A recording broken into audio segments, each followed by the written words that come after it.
La France compte 12 millions de personnes en situation de handicap, 1,7 million de déficients visuels, mais aussi un grand nombre de personnes pour lesquelles se déplacer est momentanément ou constamment difficile. Cette situation sera sans doute aggravée par le vieillissement de la population dans les décennies à venir.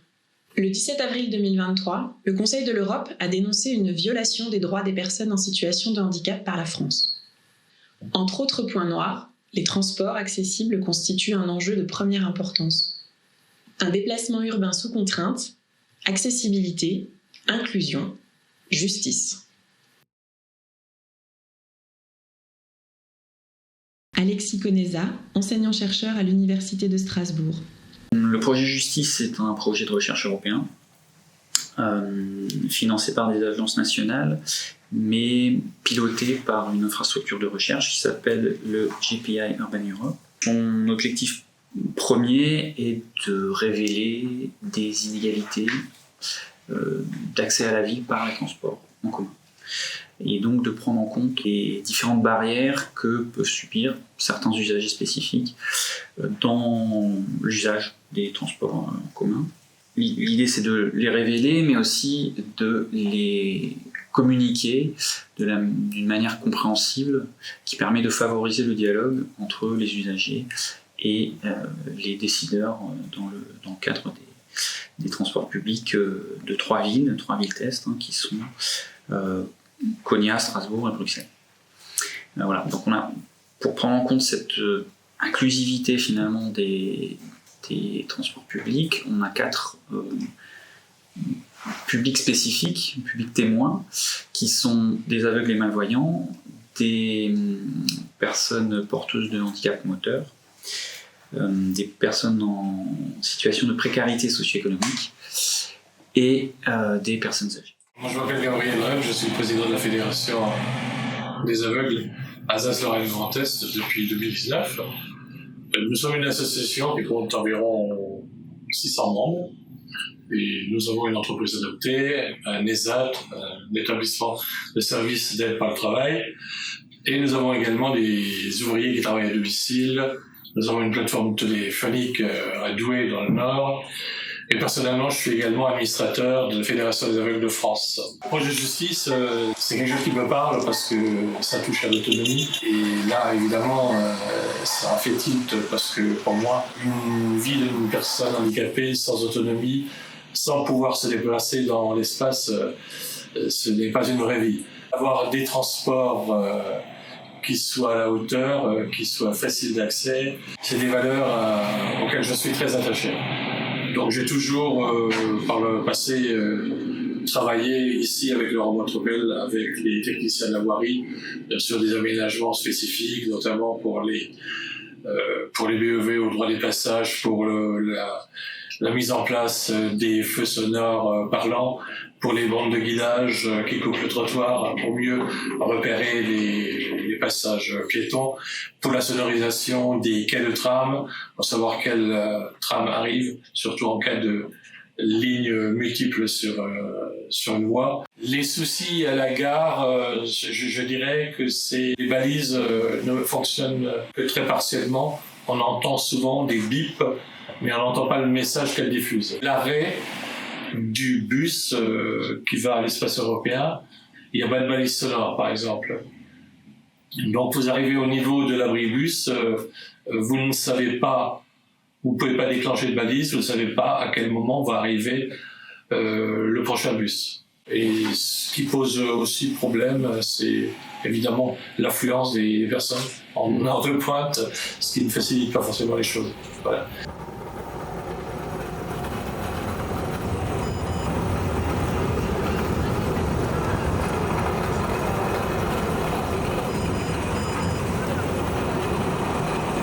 Moi, ce qui me pose plutôt problème, c'est les véhicules qui sont garés sur les trottoirs.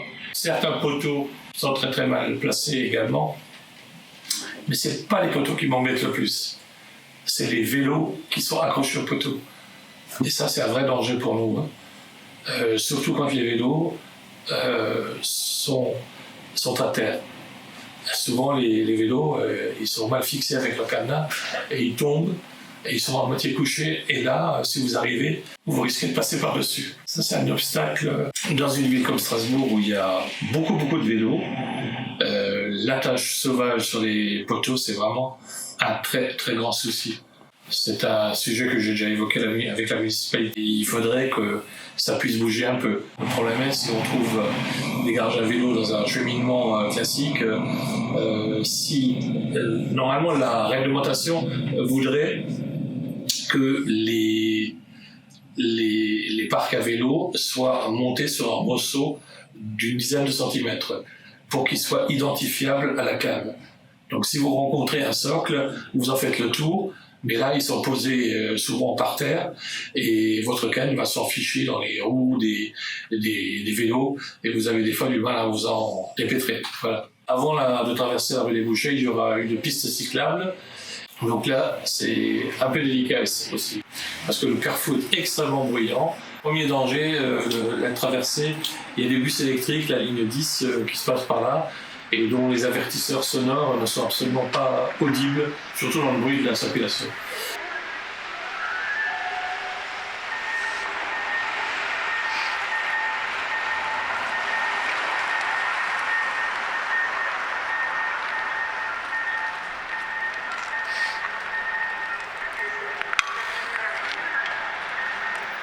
Certaines stations de tram, le retour des abribus va jusqu'à la BEV qui longe le quai. Et ça veut dire que les personnes aveugles, elles ont pour habitude de marcher à l'intérieur de la BEV pour des raisons de sécurité, pour s'éloigner le plus possible du bord du quai. Ça devrait pas être aussi près à truc avant, parce que je suis dedans tout le temps. Idem pour la structure. Vous allez régulièrement vous cogner. C'est extrêmement gênant. Alors la municipalité a décidé de faire un programme pour essayer de réduire certains abribus, d'enlever les retours pour que le cheminement soit un peu plus... où il y a moins d'obstacles sur le cheminement. Voilà. Ce qui est plutôt une bonne chose. Mais c'est pas encore fait partout. Hein. Idem pour les distributeurs de billets. Les distributeurs de billets sont collés à la BEV qui longe les quais. Donc, si une personne aveugle ou malvoyante suit cette bande d'éveil de vigilance pour aller au bout du quai, vous avez une personne qui est penchée sur le distributeur en train de prendre un billet, vous allez le percuter. Il aurait fallu que ces distributeurs soient tournés dans l'autre sens et soient éloignés de la BEV. Mais ça aussi, c'est à l'étude. Vous venez de le voir avec le parcours de Monsieur Reb. Il y a quand même encore beaucoup de nos concitoyens, aveugles et malvoyants, mais pas seulement. On peut penser à plein de choses, les gens en poussette et les gens en fauteuil ou en béquille, qui rencontrent des obstacles, des contraintes à leur utilisation des transports en commun. Nous, on va essayer de révéler ces contraintes-là avec différentes méthodes. La première, je pense que ce qui ressort aussi de ce parcours avec Monsieur Reb, c'est que tout prend du temps. Tout prend du temps de marcher d'un quai à l'autre, de traverser les voies. Donc, on va produire des cartes générales à l'échelle de l'Eurométropole qui permettent de comparer le trajet de quelqu'un de valide, qu'on appelle l'usager lambda, avec le trajet de quelqu'un qui va prendre beaucoup plus de temps pour faire tout ce qui ne concerne pas le transport public en tant que tel. On va pouvoir cibler les plus fortes inégalités, et éventuellement les quartiers où ces inégalités sont les plus fortes, pour essayer de représenter une image globale de l'accessibilité et de la force de ces contraintes à l'échelle du territoire. Il y a une seconde chose qu'on a vue, c'est tous les obstacles que M. Reb a rencontrés dans son trajet. Donc là, nous, ce qu'on essaye de faire, c'est de les recenser. Alors, il y a des bases de données qui existent. On a des bases de données au niveau de l'Eurométropole sur les lampadaires, sur normalement les poubelles, sur les bandes podotactiles, bien évidemment. Donc là, on essaye d'avoir le plus possible une modélisation assez précise de ces obstacles pour jouer sur le trajet qu'on va modéliser.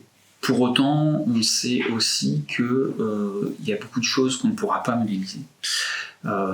Et donc là, c'est un petit peu notre troisième manière de prendre en compte les contraintes, c'est tout ce qui est ressenti, tout ce qui n'est pas modélisable, mais qui peut quand même faire l'objet d'une amélioration et qui en tout cas mérite d'être porté à l'information des décideurs. En enrichissant nos modèles et nos cartes par des expériences participatives et du ressenti de terrain, on veut essayer d'aboutir à des recommandations pour prendre en compte le plus possible ces contraintes à l'usage du transport collectif et construire des villes plus inclusives.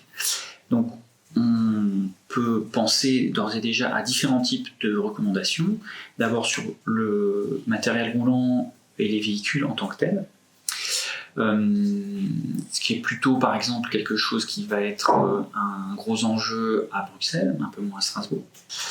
On peut pas penser dans un second temps à tout ce qui est mobilier urbain, design des stations en plein air, gestion des obstacles sur la voirie.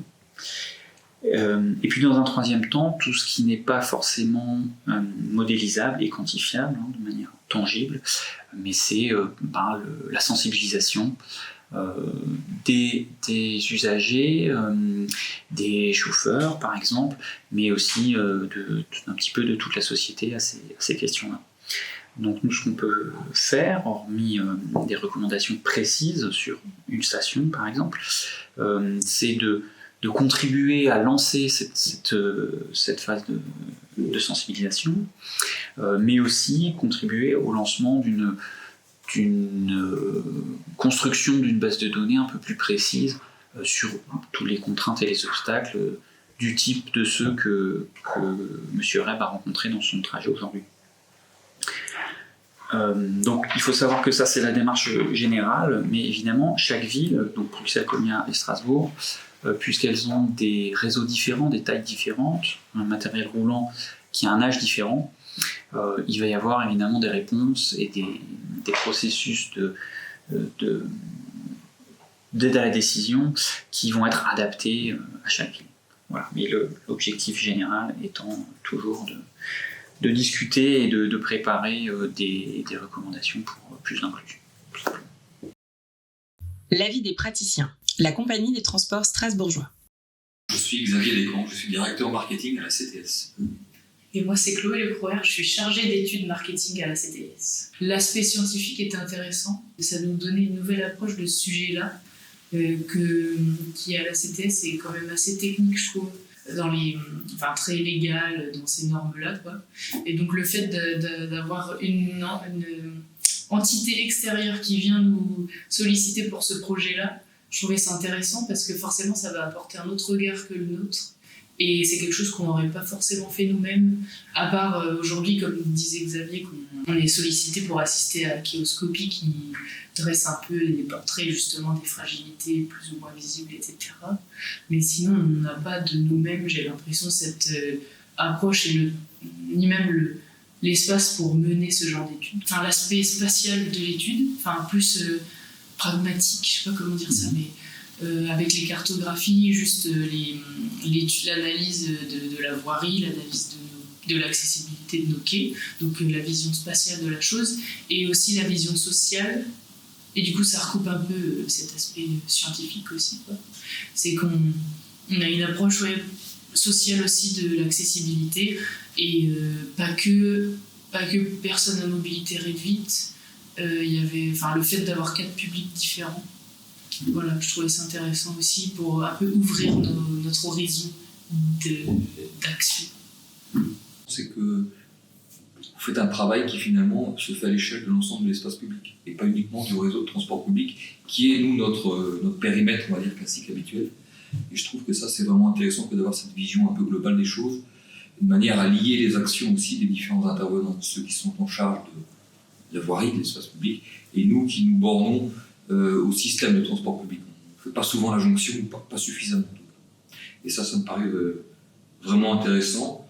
Et puis, comme l'a dit Chloé, le fait de sortir du cadre réglementaire qui est finalement notre seul moyen un petit peu de référence, ce levier, eh bien c'est intéressant puisque là on a du réverbatim d'usagers qui sont pas on n'est pas dans l'ordre du ressenti, c'est la réalité de leurs difficultés qui nous sont mises sous le nez, et ça, je trouve ça aussi intéressant. Par exemple, ça pourrait être le cas d'Homme de Fer. Là, on pense aussi à Baggersee, qui est un endroit où il y a plein de quais un peu éclatés aussi. Il y a vraiment une volonté de mettre en place une communication beaucoup plus, justement, je pense, inclusive. Pas que des affiches. Sortir un peu de ce cadre ultra classique de faire une affiche en espérant que les gens vont les lire, alors qu'en fait, on sait qu'ils les lisent rarement.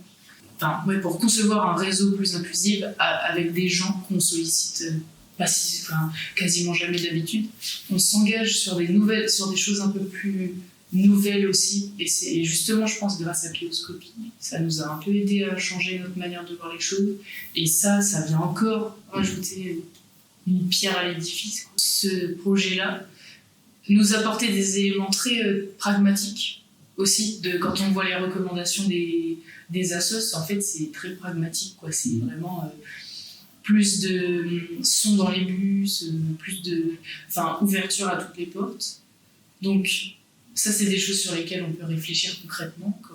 Qu'est-ce qu'on peut améliorer parmi tout ça, pourquoi déjà comprendre pourquoi on le met comme ça, et pourquoi, par exemple, le son est toujours au même niveau et pas plus haut pendant les heures de pointe où il y a plus de monde dans le bus, etc. En fait, c'est des choses, il y a sûrement encore une fois des règles un peu légales là-dessus. Donc ça, c'est des actions pragmatiques qu'on pourrait faire.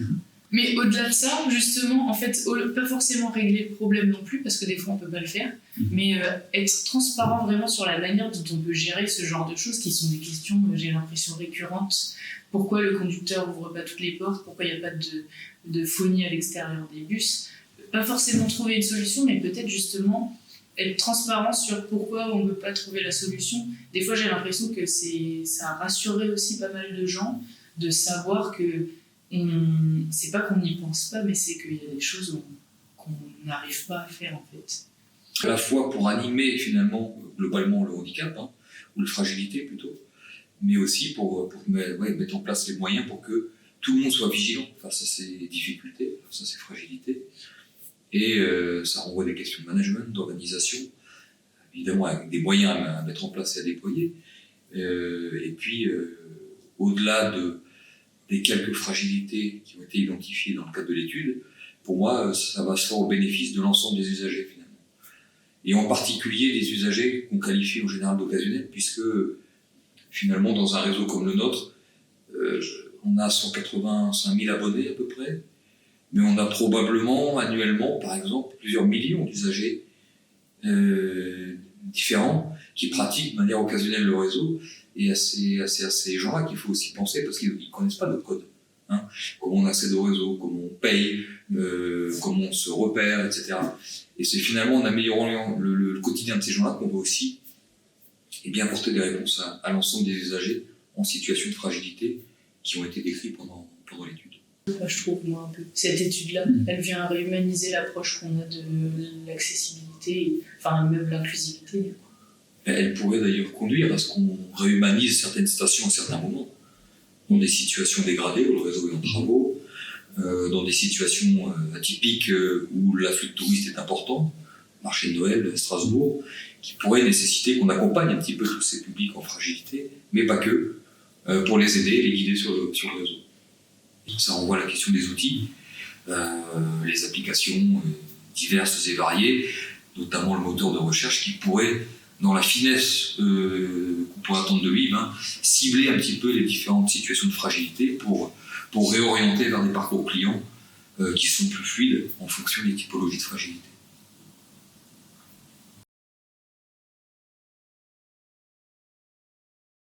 Avec l'aimable participation de Gabriel Reb, président de Cécité, Xavier Descamps, directeur marketing et innovation, et Chloé Lecroer, chargée d'études, études et marketing à la CTS. Justice. Joining Urban Morphology, Spatio-Temporal and Socio-Cognitive Accessibility for an Inclusive City Environment. Projet européen ENUAC, ERANET, Co-Fund Urban Accessibility and Connectivity. Coordonné par le JPI Urban Europe et financé par ANR, Innoviris et Tubitac. Équipe de recherche, Université libre de Bruxelles, Université catholique de Louvain, Laboratoire Images, Ville, Environnement, CNRS et Université de Strasbourg. E3S de l'Université de Strasbourg, Espace, Nijmegen Erbakan Universitesi, Namik Kemal Universitesi. Gestionnaire, STIB MIVB, Bruxelles Mobilité, EMS, CTS, Konya Büyükşehir Belediyesi. Association, CAWAB, Observatoire social de la santé, APF France Handicap, Cécité, Abrapa, ATD Carmonde, Türkiye Sakatlar Derneği Konya Subesi, Dost Eli Derneği. Site internet justice-project.eu. Compte Twitter @enuac_justice. Responsabilité scientifique Alexis Conesa, conesa@unistra.fr. Images, son et montage Lucie Bastien, Franck S. Lecture du texte Johan Hirtzel.